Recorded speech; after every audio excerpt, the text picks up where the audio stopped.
तो पिछले लेक्चर में हमने चैप्टर फर्स्ट इसकी अधिष्ठान को डिस्कस किया था। लास्ट लेक्चर था हमारा, पार्ट 2 था चैप्टर फर्स्ट का।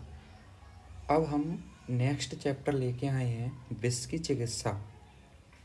इसमें जो इम्पोर्टेंट है वही मैं बताऊंगा। तो चलिए स्टार्ट करते हैं। सबसे इम्पोर्टेंट है इसमें चतुर्विंशति उपक्रम। 24 जो उपक्रम बताए हैं हमारे चरक ने, वो बहुत इम्पोर्टेंट है। तो चलिए देखते हैं 24 उपक्रम कौन कौन से हैं। मंत्र, अरिष्टाबंधन, उत्कर्तन, निष्पीडन, चूषण, अग्निकर्म, परसेक, अवगाहन, रक्तमोक्षण, वमन, विरेचन, उपदहन, हृदयावरण, अंजन, नस्य, धूम, लेह, औषध, प्रदमन और प्रतिसारण ये, और प्रतिविष, संज्ञा स्थापन, लेप और मृत संजीवनी, ये 24 उपक्रम बताए हैं चरक जी ने। तो इसको हम ट्रिक से देखते हैं। याद करने के लिए एक ट्रिक है मैंने बनाई है कि मौन होकर कैप पहनो, आरू के लिए हैंड से लेप करना है।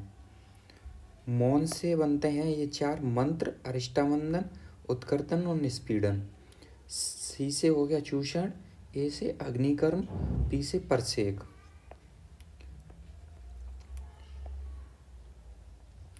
अब आरवू में क्या क्या बनेगा।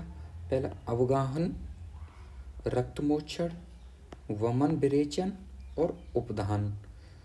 हैंड, हा से हृदयावरण, अंजन, एन से नस्य हो गया, डी से धूम हो गया। लेप में लेह, औषध और प्रदमन। ये 19 है और ये 5 हैं, इनको हम याद कर लेंगे। प्रतिसारण, प्रतिविष, संज्ञा स्थापन, लेप और मृत संजीवनी, ये होते हैं 24 उपक्रम। अब इनके बारे में यही है कि मंत्र, जो मंत्र विद्याओं से विष को निकालते हैं वो चीज़ बताई है ना। अरिष्टबंधन बांध कर, है ना, सर्पदंश कर लेता है तो उससे 4 अंगुल ऊपर बांध कर, है ना। फिर उत्कर्दन मतलब उसमें चीरा लगाना। निष्पीडन मतलब उसमें निष्पीडन चीरा लगा के उसका बाहर निकालना जहर को। चूषण मतलब फिर उसको चूसना। अग्निकर्म, उस पर फिर अग्निकर्म करना। परसेक, फिर जो अगध औषध होती हैं उनसे परसेक करते हैं। अवगाहन, रक्तमोक्षण वगैरह, ये सारी चीज़ें ये नाम से ही पता चल रही हैं। बस हमें नाम याद रखनी है कि 24 उपक्रम कौन कौन से हैं। अब मॉडर्न के अनुसार देखते हैं कि पॉइजन केस है तो उसको कैसे मैनेज करते हैं, वो चीज़ देखते हैं। सबसे पहले क्या करेंगे, रेससिएशन करेंगे, है ना। फिर रिमूवल ऑफ अनएब्जॉर्ब पॉइजन। और एब्जॉर्ब हो गया वो तो हो ही गया है, लेकिन जो उसने एब्जॉर्ब नहीं कर पाया उसको पहले बाहर निकालेंगे गैस्ट्रिक लवास वगैरह करने से, है ना। स्टोमक वॉश करेंगे। उसके बाद एंटीडोट देंगे। एंटीडोट में कौन क्या क्या यूज़ कर लेंगे, VAL जिसको डाइमर कैप्रोल बोलते हैं, है ना, EDTA है ये, और पेनिसिलिन, ये एंटीडोट यूज़ करते हैं। और एलिमिनेशन, एक जनरल एंटीडोट है जिसको रेड पाम के नाम से आता है मेडिकल पे, जिसमें सॉल्ट होता है एक्वापाम, वो यूज़ करते हैं। एलिमिनेशन ऑफ एब्जॉर्ब पॉइजन, है ना। अब कौन सा पॉइजन एब्जॉर्ब किया उसका एलिमिनेट करेंगे उसको। फिर ट्रीटमेंट देंगे, सिम्टोमेटिक जो भी सिम्टम्स उस दिखाई देंगे उसके अनुसार हम ट्रीटमेंट देते हैं, है ना। फीवर आ रहा है तो फीवर देंगे उसको। अगर वॉमिटिंग हो रही है तो वॉमिटिंग का इलाज, है ना। उसको अगर चक्कर आ रहे हैं या फिर उसको शिवरिंग होने लगी है वगैरह, जो भी सिम्टम हमें दिखाई देते हैं उसकी बॉडी पर, उसके अनुसार हम उसका ट्रीटमेंट देते हैं। फिर maintenance of general health of patient. अब पेशेंट की जो जनरल हेल्थ है उसको फिर मेंटेन बनाने के लिए मतलब हमको उसको एडमिट करना पड़ेगा। तो सबसे पहले देखते हैं रिससिएशन। रिससिएशन में क्या है, to adopt to stabilize respiration, circulate and CNS depression. हमको एडॉप्ट करना है उसके सारे वाइटल्स को, रेस्पिरेशन रेट को, सर्कुलेशन को, है ना, और CNS डिप्रेजेंट को, उसको स्टेबलाइज करना है। कि अगर उसको सांस लेने में दिक्कत हो रही है तो उसको ऑक्सीजन थेरेपी देंगे। सर्कुलेशन, उसका हार्ट बीट वगैरह उसको डाउन जा रही है तो इंजेक्शन एट्रोपिन देते हैं, है ना। और CNS रिप्रेजेंट और उसको चक्कर आ रही है, बेहोशी है, तो उसकी तरीके से इलाज करते हैं। तो एयरवेज है ना, उसका एयरवेज देखेंगे, एयरवेज सही है कि नहीं है, सांस सही से ले पा रहा है कि नहीं। अगर वो उसको ब्रीथिंग प्रॉब्लम हो रही है तो उसको हम इंट्यूबेशन है ना या फिर ऑक्सीजन थेरेपी देते हैं। फिर आईवी फ्लूइड देंगे, हाँ। फिर डिफ्रेस्ड CNS देते हैं, करते हैं, है ना। फिर देखते हैं रिमूवल ऑफ अनएब्जॉर्ब पॉइजन। अब अनएब्जॉर्ब पॉइजन को कैसे रिमूव करें? Inhale the poison. अगर उसने इनहेल पॉइजन देखेंगे, इनहेल लिया है तो उसको इंजेक्ट पॉइजन लिया है या फिर कॉन्टैक्ट पॉइजन है या इंजेस्टेड पॉइजन। इंजेस्टेड पॉइजन लिया है तो उसको वॉमिटिंग कराएंगे और गैस्ट्रिक लवाइज कराएंगे। फिर एंटीडोट का use VAL, EDTA, penicillin. VAL को डाइमर कैप्रोल भी बोलते हैं, डाइमर कैप्रोल, है ना।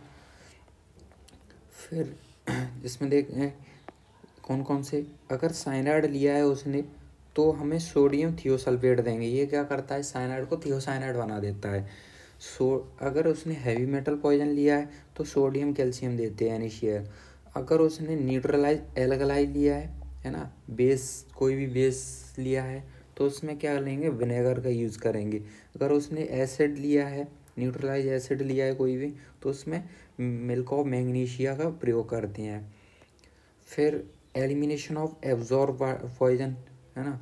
अब जो भी पॉइजन एब्जॉर्ब कर लिया है उसको एलिमिनेट कैसे करेंगे?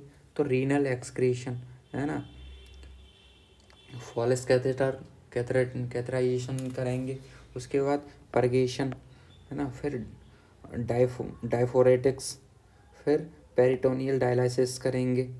पेरिटोनियल जो हमारे स्टोमक की लेयर होती है उसको डायलिसिस करेंगे। हीमोडायलिसिस करेंगे, अगर एब्जॉर्व किया तो ब्लड में भी मिक्स होगा, डाइजेस्ट हुआ तो हीमोडायलिसिस करेंगे। और होल वोवल इरिगेशन। अब सिम्टोमेटिक ट्रीटमेंट क्या देंगे? एप्लाइड एज इंडिकेशन एराइज, जो भी इंडिकेट हमको एराइज दिखाई देंगे उस पेशेंट पर, उसी हिसाब से हम सिम्टोमेटिक ट्रीटमेंट देते हैं। Maintenance of general health and patient should be kept warm and comfortable.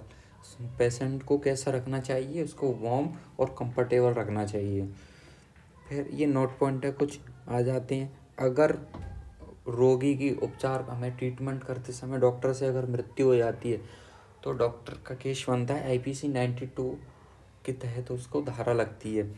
अगर फिर पेशेंट का जो पॉइजन पेशेंट होता है उसका रिकॉर्ड हमें 3 साल तक रखना चाहिए।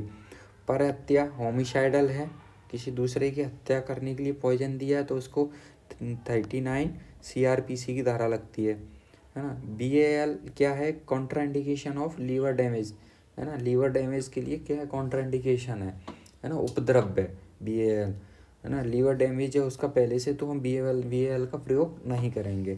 EDTA का प्रयोग रीनल डैमेज, अगर उसको नेफ्रोटिक या उसकी किडनी डैमेज है तो उसमें हम EDTA का प्रयोग नहीं करेंगे, है ना। BAL का फुल फॉर्म है ब्रिटिश एंटी लेवेसाइड, है ना। इसको डाइमर कैप्रोल की फॉर्म में ये मेडिकल फॉर्म मिलता है। तो थैंक यू, कीप स्माइल। मेरे चैनल को सब्सक्राइब करना प्लीज़, KG BMS क्लासेस ना, और आगे भी अपने दोस्तों में शेयर करते रहना।